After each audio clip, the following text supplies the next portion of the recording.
First question for today, just to start things off, for viewers that may not know so much about storyboarding or what it's all about. Just what is storyboarding in a quick overview?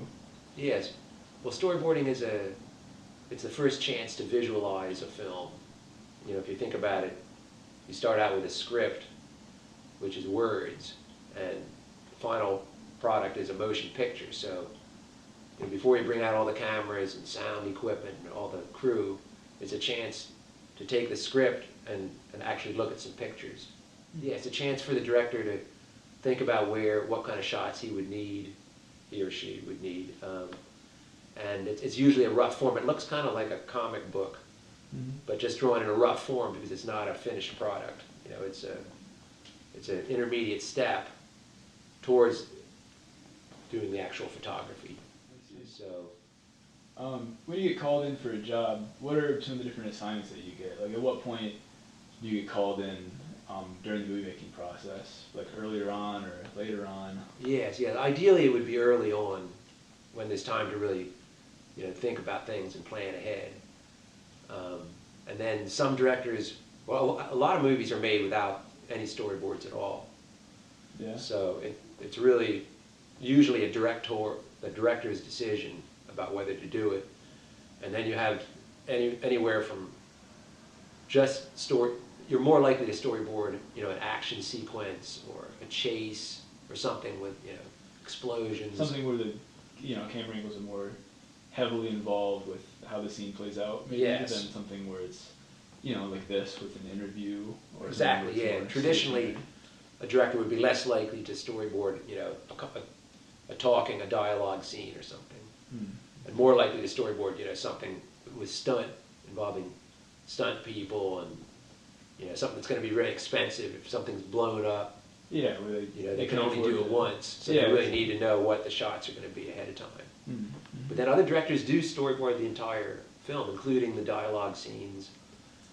So it's really, and then anything in between. So it sometimes would be just one day of work, all the way to, you know, 5 or 6 months of work. So how much of an influence does the director actually have on when you're making it, or is it more he gives you an idea and then sees what you've done after, maybe critiques it at that point? Well, actually, both those situations can apply. You know, I mean, I think, you know, theoretically, you are illustrating the director's vision.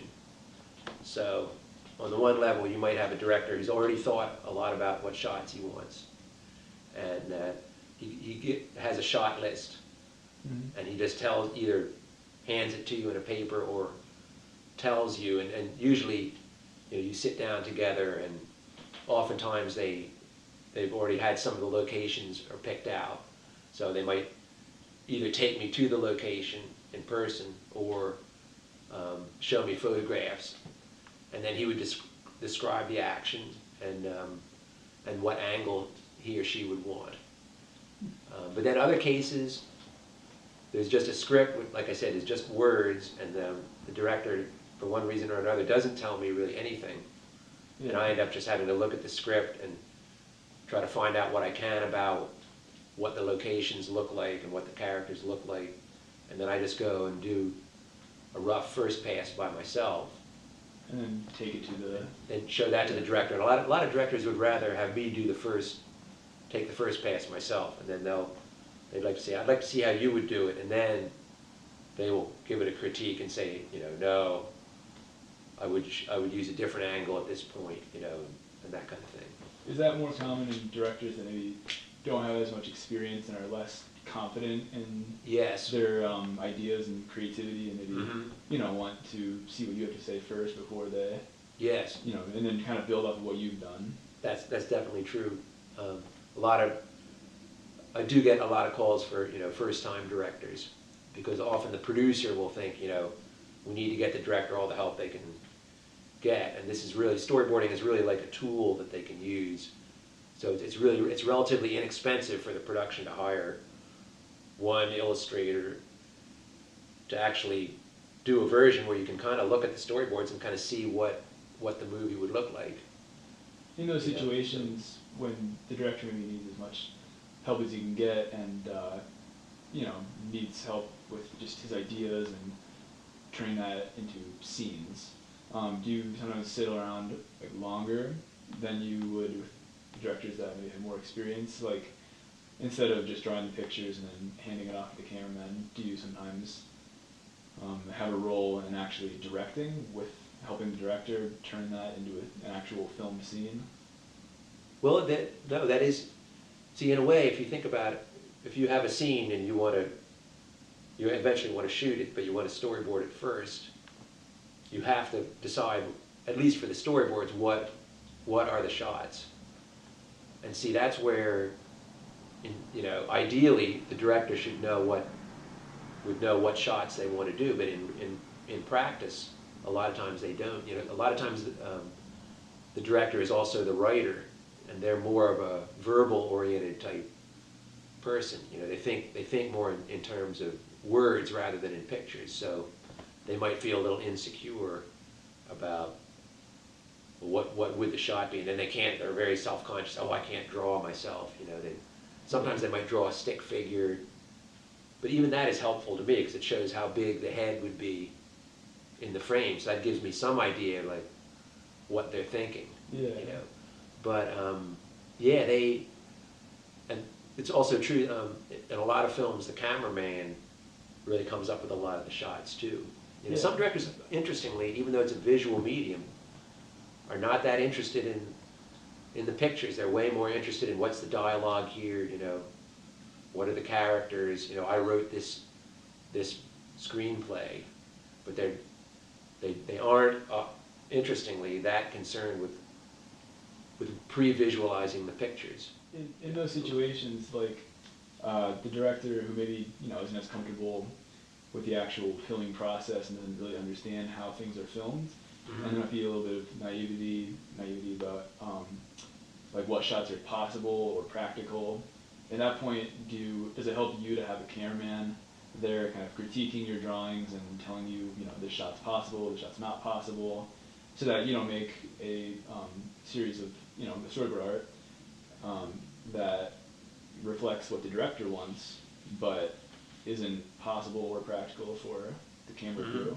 Yes, yeah, that's definitely helpful, and usually the cameraman is brought into the process at some point.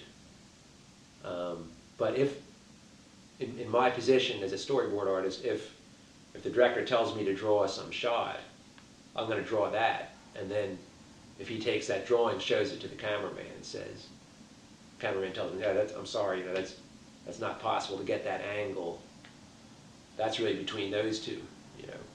But it is true that I'm going to try to use the best knowledge I have to not draw shots that are impossible to shoot, because that wouldn't really do anyone any good. So I try to do things, and even though I'm not a cameraman myself, I try to think, well, I would think they would be able to do this, Yeah.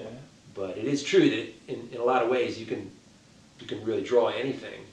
Mm-hmm. Yeah. And yet shooting anything is a whole different story. Now, if you get into the field of animation, the storyboard is like the Bible in an animated film, because in animation there's really almost anything is possible. So, and they're really going to look at those storyboards and translate that into the finished animation. Whereas in what I do mainly is live action storyboarding, and a lot of times we'll spend a lot of time storyboarding a sequence, and then they'll shoot it a different way for whatever reason. So I understand that's part of the process, and a lot of times they'll say, even though we shot it differently, it was still very helpful, because it made me sit down and really think about how do I want to shoot this scene. Yeah, it gives them kind of a starting point, and exactly. Even though it might evolve, it gives them exactly somewhere to start. And it's also interesting that I've had a lot of directors who are also writers tell me, like, they have written the script, so it's their idea, and yet when we sit down and storyboard, new ideas come up, and it's just interesting that it's a different part of the brain when you're sitting at your computer typing a script and coming up and coming up with ideas. When you actually start to look at pictures, even real rough sketches, oftentimes you'll look at something, oh, you know what if we do this? And a whole new idea comes up from looking at pictures. So I think it's using a different part of the brain, Yeah. you know, and taking advantage of it. In that way, would it be safe to say that somebody who is an established artist and is a phenomenal, you know, creator of art might not be as suited to be a storyboard artist as a cameraman who understands how things work, you know, what's possible, practical, and just, you know, how everything fits together when you're actually going out there and creating those scenes? Yeah, that's a very good point.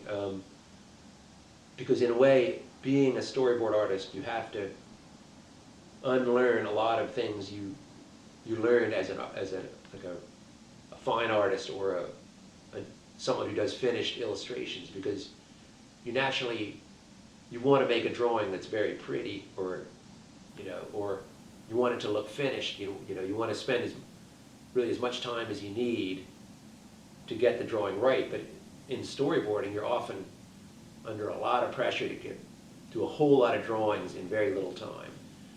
And you know that it's not going to do the director any good to spend a whole lot of time on 3 frames and they look beautiful, they're all shaded and everything, and yet they say, what's the rest of the scene? Yeah.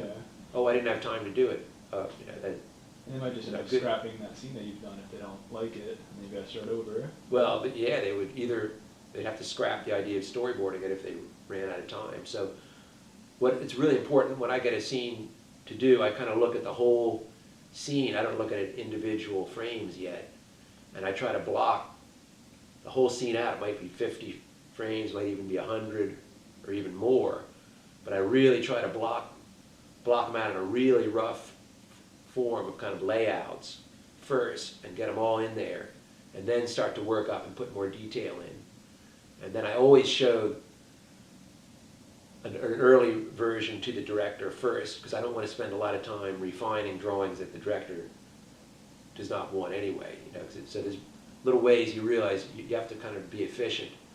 But it's like you said, you do, you know, someone who can draw like Rembrandt or something might not be the best person to do a storyboard, simply because their drawing's going to look beautiful, but you know, they might not as efficient, right? Exactly. So once you're, you know, done with your artwork and you've brought it back to the director, how much do they really like take what you've done and, you know, say, I like this, I don't like this, and make you go back and change what you've done and refine it and you know, just make it something new? Like, how much do they make you I don't know, like redo parts? Right, revisions. Yes, there's a lot of that is, there are often a lot of revisions. Occasionally there's almost none. And then occasionally the production doesn't have enough budgeted to do revisions, so the director has no choice but to just take what you did. That's in the case of television, that's more common, because television is a much faster production process, and you know, there's way less time to prepare, so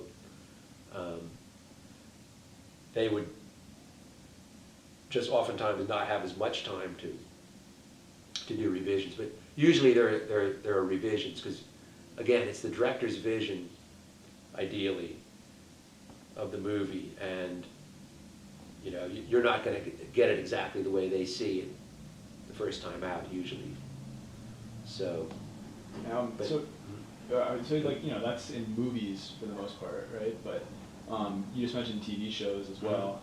How many like different, you know, areas of filming do they actually use storyboarding, as far as like, you know, commercials, television, TV, you know, movies? Like, how much do they really use storyboarding in just different mediums? Yes, well, they are used in all those different media. There's also different kinds of storyboarding. You know, commercials often use what they call presentation boards, which are more finished drawings, often in color, and those are drawn up and sometimes put on a big, you know, board with all the frames laid out, and then they present that to the client. They say, this is what we're thinking, this is how we'd like to shoot, what this commercial for your product would look like. So in that case, it might have to look a little more finished. Yes, exactly. Much more finished, often in color. Oh, I see. But then what I'm working at the other end, which they call shooting boards, which are a little more technical, and they're usually not in color. They're usually a little bit rougher, but they actually reflect the shots more than the presentation boards. And sometimes I'll be given a presentation board that was already drawn by some other illustrator. But then at this point they've decided we're going to go ahead and shoot this commercial. They revisit it and figure out, okay, what actual shots are we going to need, and make a shot list from that. And then so that when the camera crew goes out and starts shooting, they'll know real specifically what shots they need. I see. And then the third thing is, in television, in terms of storyboarding, like I say, it's often very short, because television, they might be shooting a whole season, and they're not even done the scripts for episode 3. They're shooting episode 1. They're still writing episode 3 or 2 even. Mm-hmm. So there's very little time. And so when I on a television show, it's usually just very few days of work for me, compared to a feature film, which can be weeks or months, because they, just by the nature, they have more prep time, and it's only, you're saying, an hour and a half or 2 hours of finished film, compared to a television, 12 episodes in 1 hour. That's 12 hours of TV. So they just have to. It's more like guerrilla filmmaking with television. There's not enough time really for storyboarding. Oh, I see. So are there television shows that maybe don't use storyboards? Oh, a lot. At all? Yeah, a lot. A lot of them would use none at all. I see. Because again, I think it's something that's kind of brought over from film. Yeah.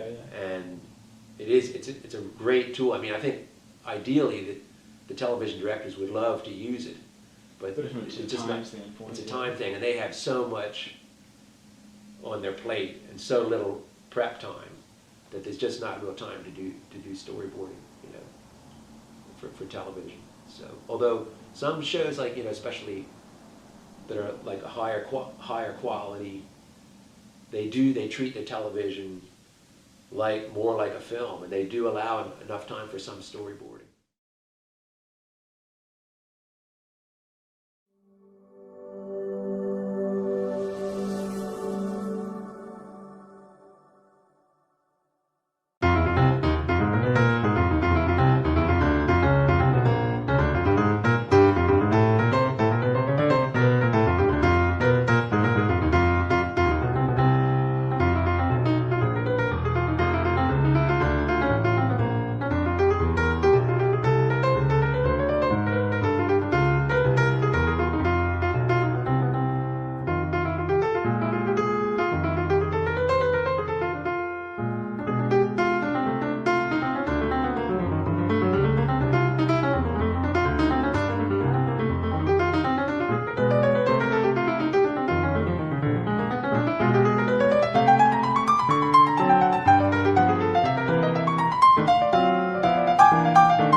Messi. Oh, brilliant skill from Lionel Messi. Surging forward with real menace here. Brilliant from Messi. Oh, what a goal that is!